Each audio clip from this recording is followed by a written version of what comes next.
How effective is brain training games and software? Our brains are not as sharp as they were while we were still young.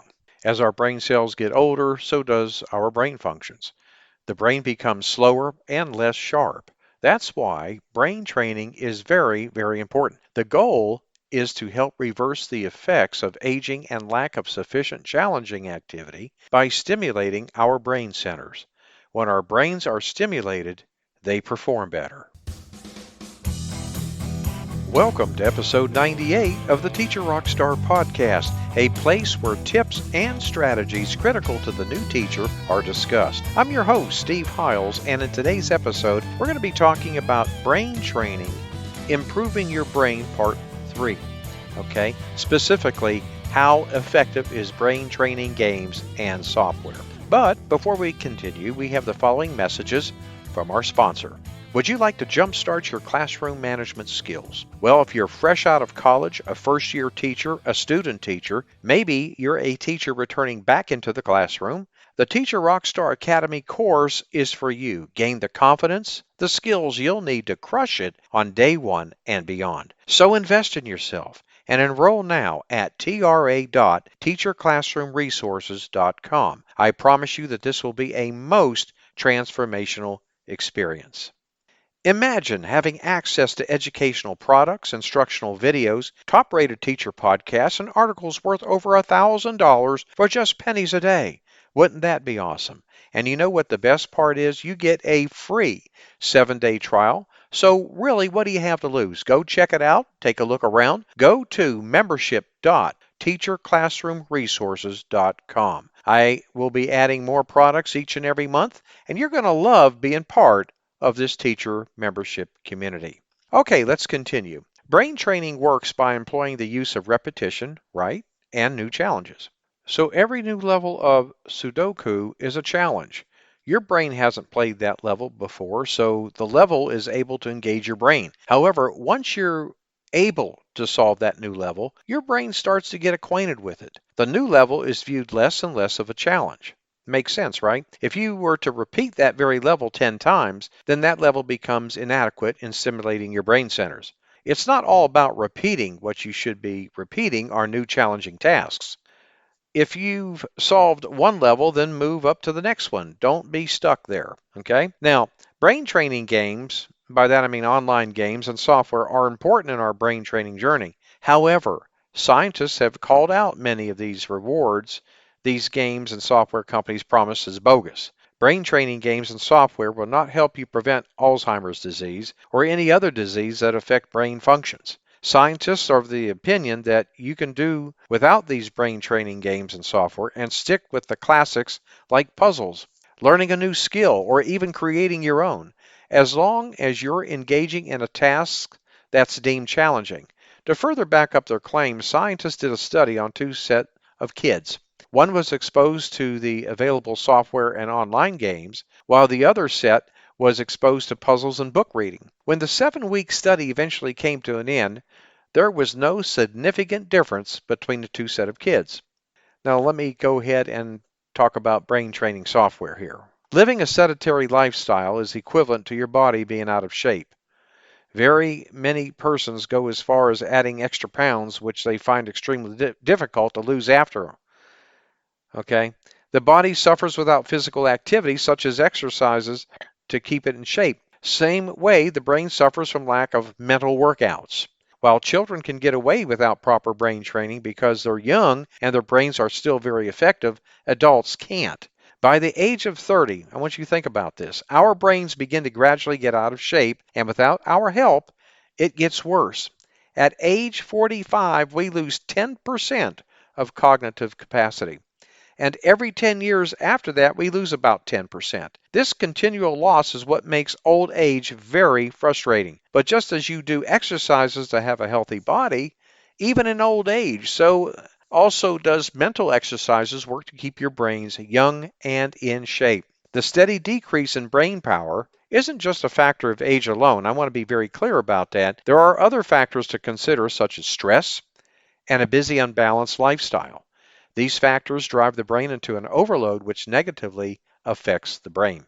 Brain training software helps to deal with the downside effects of these factors, improving our brain power by influencing functions like memory, concentration, and intelligence. Though a few persons are still bothered by the effectiveness of these software, many aren't. This software receives a good amount of positive reviews from customers. Customers confirm an improvement in attention and concentration, clearer thoughts, memory, and overall intelligence.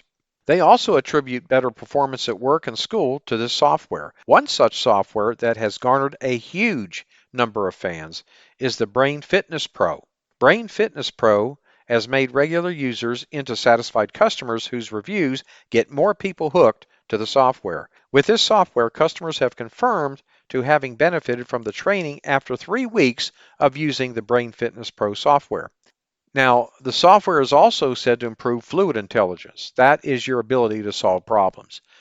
Take it from the reviews. If you feel the manufacturers might be hyping the software benefits, this software is effective. Okay, let's move on to brain training to improve your memory. Many seniors believe that their memory was the first thing to hit rock bottom as they settle down in old age. But they are quite wrong, actually. Your memory is one of the first things to be affected. Young persons can also suffer from this as well, especially those whose brains are in overdrive states. Never let your mind be always preoccupied. As young individuals, our brains are engaged in challenging scenarios, and so they receive proper stimulus. However, the level of activity our brain gets slowly decreases as we age. For our memory to remain sharp, we need to actively engage it, and brain training helps with that. How brain training improves your memory? Well, when someone who used to be good at math says he no longer is, it means that the person hasn't really been exercising the centers needed for better math solving skills.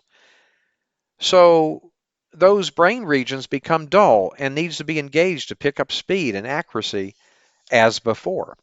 Brain training helps to engage those regions. It basically wakes them up from their slumber. At first, they are groggy, still feel sleepy, but the more they get to work, the less groggy they are. Soon enough, they're just as active as they were years ago. An excellent way to help encourage or to engage these centers, especially the one involved in memory and retention, is to employ memory games. Now, memory games target these centers and help to enhance their memory alongside your fluid intelligence. There are many memory games available. They can come as online games or software, and even as online games like those played with a deck of cards. A good game to start with, the 80s famous game Concentration. Now let's move on to brain training for multiple sclerosis patients. Now, multiple sclerosis is a chronic nervous disorder which leads to impaired cognitive functions, cognitive fatigue, impaired planning skill, memory dysfunction, and impaired verbal fluency. Many therapy options have been employed to improve the lives of MS patients, particularly with developing better cognitive functions. The aim of cognitive function therapy is to alleviate the difficulties the patients have with learning, problem solving, attention, memory, and the ability to fluidly express ideas. Brain training, according to studies, is able to improve the lives of patients by improving memory skills, verbal auditory skills, visual working memory, focus, naming speed, object recall speed, and spatial intelligence. Here are a few tips to help multiple sclerosis patients get started with brain training in their home. Okay, keep a journal. It's important to keep track of everything, minor and major details. In your journal, you can make notes, lists, or set up a calendar to help keep tabs on appointments.